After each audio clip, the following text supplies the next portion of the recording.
occurring along the side of it. Like here's a bump, there's a divot, here's a bump, and there's the final bump.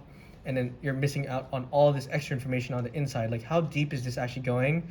Like how much space is there between the top of there and the bottom of this spoke assembly, the spoke pattern?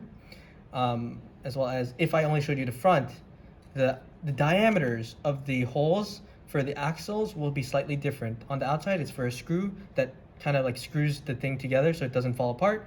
On the inside, there's gonna be an axle of 5 millimeters. So all this information would be nice to have whenever you go about modeling it so that you can write these down. And if it fails, you can start adjusting small dimensions here and there until it fits nicely. And iteratively going about it like this way will give you the best results, because if you just blindly keep changing something, you might hit the answer and actually go off and be like, oh, that last one worked pretty well. What did I do? I don't remember. So just being able to visualize, the best way to go about starting is understanding technical drawings. That way, if I show you guys something complicated, you guys can start seeing in your mind, let me look at the front, let me look at the side, let me look at the top. Do I have all the information I need to recreate this? Fusion 360 is like the culmination of all the industrial, I don't know if it's industrial design, but the sketchers and the drafter people, the people who program the software, they did a lot of the hard work, and they used to do it all by hand, which is insane in my opinion. But thank God they did it, because I don't know what we'd be doing right now. We'd probably be like trying to figure out how to build a wagon or something. So let's go ahead and start with some basic things. In sketching, there's a couple things that are pretty common in how you would denote certain elements in your drawings. So in this one, we just have, we're looking for what the three-dimensional or isometric view would be from the front face, the side face, and the top face. So we have this half pipe, so we know it could be that one. This one is not a half pipe, it's actually coming out, so this doesn't match up, so it can't be B. That's a half pipe, so maybe that one's a block, so I don't think that's the right one, because the front side, which is here, front, right, top, those are mostly the three dimensions, the three sides you need to actually remake something. You might need a fourth one to really show off exactly some details, like I said with the tires. You might need to show off both front and back in order to get all the details, depending on how much features there are in there, how intricate your block might be. So it could be A, it could be C. Why can't it be C? Does anyone know? Okay. There's a dotted line on the right view that represents where the half pipe kind of, like its radius, and that's not, it doesn't see. Mm-hmm. There's also no lines on the top view. Yeah. The vertical. These ones, right? Yeah. That's correct. So like right here, this goes to an infinitely thin point. That's not correct. It's more like this. So it's just understanding these drawings. I'm gonna run through a couple of these. We're not gonna go through the entire paper, but you guys can feel free to take pictures of this after and just give it a shot. And then since I already did the lab questions already, you guys can check it if you want. But it's kind of like, it's actually kind of fun. And once you get started, like this is fun compared to two-dimensional, two-point perspective. That is a nightmare. It's fast. Okay, so just know that this is amazing, and although it's simple, this is how I learned CAD when I was in high school, and ever since, that's where I learned CAD, is from high school. And we basically had to start off with drawings, but we're gonna expedite the process by showing you guys the software. You guys can play around with it while you learn about the foundational core facts about how to go about CADing, which is drawing and being able to visualize things. So just being able to see that this one can't be the right one, you're already on the right step of knowing how to go about doing it in CAD. Now you know that maybe I shouldn't start here. If I start here, I can go there, put a cylinder, and cut. Oh, okay, so let's see here. Yes? So how is it that the third shape is made? Not, sorry, that one. A? No, the one right next to you. This one, No, B. on your right. Yeah. How is this one made? Yes. Okay, so I'm gonna use this marker as an example. So this side is the front, right? So then therefore the projections, you can think about them as occurring like unfolding a box. So if this is the box front, then I have the side of the box and I just unfold it like this. And therefore I'd show off whatever is on this side. So therefore you can think about this as being a six-sided box that looks like something like this. I don't want to get this wrong. I believe, I hope it's not the European standard that I'm going with right now. Don't worry about that, guys. And then I believe it's like, did I do the right one? You're pulling your notes out? Yeah. I'll check for you. So this is the left side, right side, front side, bottom side, top side, and then back side. So if you fold all these together, you'll be able to get a cube that looks something like that, the front, the right, the top. And that's why most of the times we'll project it with this kind of viewpoint, and that's called isometric. If you see four sides, something is wrong perspectively. That means you're somehow bending time to see and look behind the object, and it's like a black hole or something. So that's just a fun fact if you wanted to know if your drawings are correct. If you see four sides, must be bending time, or it could be a weird projection, like a perspective thing. But we want to stay away from 2-point perspective in this. There's no point. We're not. Oh shoot. Yeah. Okay. Anyways, so yeah. Hopefully that answers that question. Let's do 2 more of these, and then we'll go to another part of this, which is a good experience, and then we'll try and wrap up with electronics, and then go downstairs for the final part. So this one, top view, front view, and side view. There's something called a miter line, and basically, how do you relate the top to the side view? Because these are not touching. However, in reality, they are. The top and the right side are touching at a 45. Well, I'm gonna stop talking about things I don't know. So let's say this is the miter line, and I want this side to touch to that side. So, oh my God, I feel like a teacher. Move it to the right too. Oh. There you go. Okay. Yeah. So I want to connect. I know that this is the top.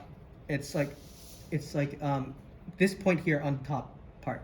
That's this bottom left corner of this drawing. And I also know it's the top left of the right side, which is right here, right? So therefore, if I connect those two, we have, I think these are called projection lines. And they occur at a 45 degree. So something like this. And we know that the outside also has to match up. So if I just run it along there and pull it straight down, it should also kind of match up there. Therefore, any of these other features, they would also match up to those same points.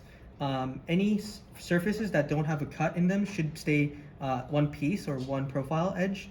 This, having a piece like this and a piece like that, could represent that there are different height levels. So this could be informative. A miter line can be useful sometimes. However, it's not always necessary. If you can visually put the pieces in your mind together, for complicated things, it might be nice. So this is top, and we know this is top bottom. Therefore, it would be on this point on the corner of that cube. So if we look at that point somewhere on here, if we just kind of make the bounding box, so this is just like the overall shape, the first shape you might CAD up to then start removing material from to make it look correct. So if I get the overall size of this, we can see that it's 1, 2, 3 units by 1, 2, 3 units by 2 units high. And if I look at the projected views, the front is 1, 2, 3 units, matches up. It's 2 units total high, and we'll look at the side view for this side here with this point is right here. So 1, 2, 3, that's correct. It's a lot to take in, but I would highly recommend practicing that and just being able to be like, okay, this surface is at a different level than this surface. Therefore, this would be a cube at the top, looking from the top down like that. That's correct. After that, we know it's some kind of like big rectangular profile with like something happening here. So, does anyone see anything on this first option that looks a bit weird? Nothing's weird? Yeah, the curve is the wrong way. Yeah. So, it looks like that. So just being able to see that is really important because it gives you an idea of spatially thinking about things. And that's like really key. Some people might claim that they aren't visual thinkers, or it might be hard to think of things in your mind in 3 dimensions. And that might be true. I don't know if it's actually factually true, but you can develop a better sense of that as you practice these, and they get a little complicated. Okay, yeah. So these are more challenging.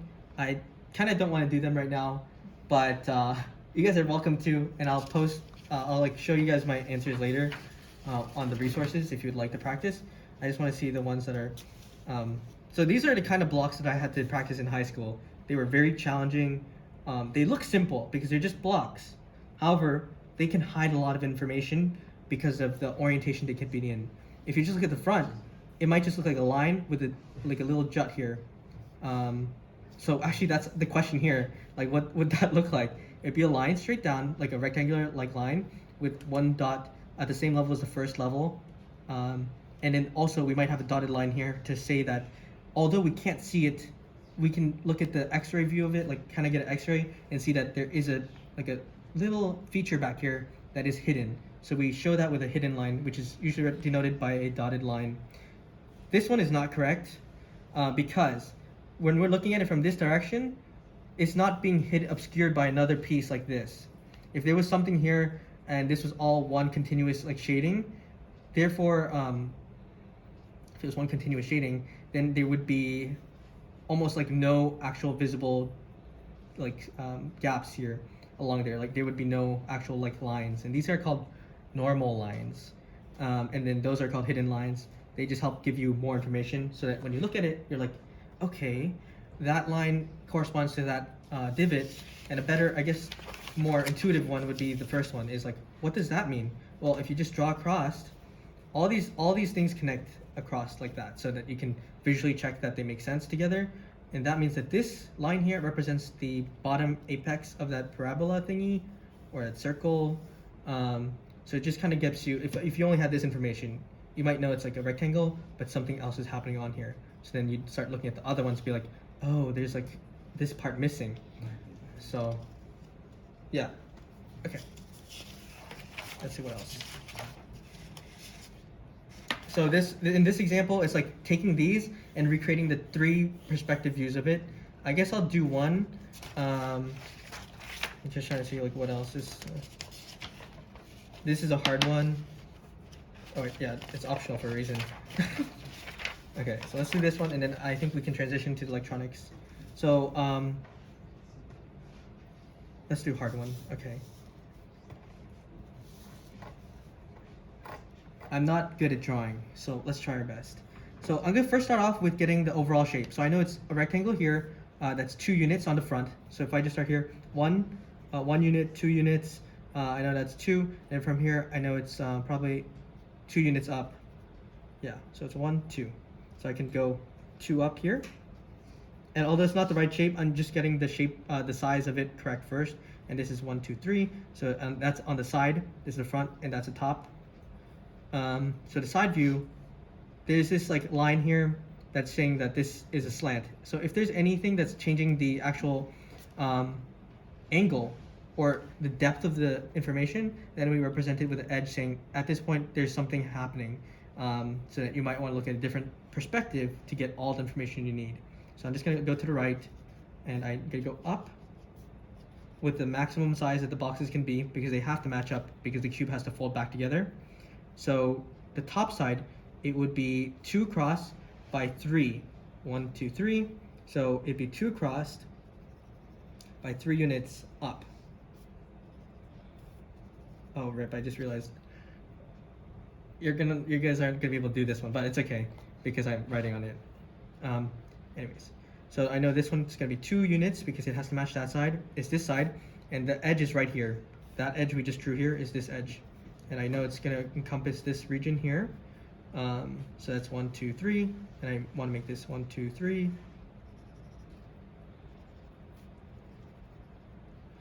Okay, so now we have the overall shapes. So let's start adding the details. The front side, let's start with the front. So we know it's a rectangle. So I know I'll just block off this region, and I know all that is correct right here. This is all good. From there, I have this, and if I look at it straight on like this, that means that I might see a ramp. But when you look at it flat on, it's just gonna look like a block because it gets like crumpled up. So then therefore, there's edge here because this isn't touching anywhere else here. So I'll put a line to represent that edge. There'd be a line at the top to represent the top part right here, and it will close that region up. And I'll just put like lines like this. This is not necessary, but this is just to help keep track that it's like ramping down like that. Over here, I know it's at a 45-degree angle because it goes down 1 unit here, 1 unit here, and then 1 unit out. So 1 unit down and out, and then connect those 2 vertice points, and then you have the final part of that first part perspective. And then you just start erasing whatever you know isn't going to be existing there. So all that should be the correct viewpoint of the front. And then let's go to the side. Big rectangle here. Bottom half is basically going to be kept. And then from here, slant down. Same thing we did here. We know it's 1 unit wide and it's ramping down like this. It's just crumpled up into a cube-looking shape. And then from here, this is going 2 across and 1 down. So 2 across, 1 down. This point to that point, so I'll connect those two. And then, yeah, so then I'll erase anything I don't need. And then the last one, the top view. So looking at it from this direction, because if we look at the front being this face. Oh, move paper, okay. So if we have this face and I'm unfolding it, this would technically unwrap like that. So therefore, that's why it would kind of look like this in this perspective. So at that point, we know that there would be like a ramp at this point here, and then there'd be a square to represent the top part, and then there'd be another square here with the final square here. So that would just look like this. With this one ramping down that way, this one ramping down this way, and this one just is flat, but at a different depth because it's 1 unit down below everything else, which is also represented here and here. So that's a quick rundown of what you want to break down your parts into, because if you're able to break down your complex parts, if you can break down your complex parts for when you prototype into these, you're done. You can just take this, go into CAD and start pulling it into this shape, making sure it all matches on those 3 sides, and then start putting the details in case things are more complicated than expected. Maybe you need a 4th. That way you can give it to someone and they can try and remodel it or just have a basic understanding of what it looks like. Okay, that's it for that.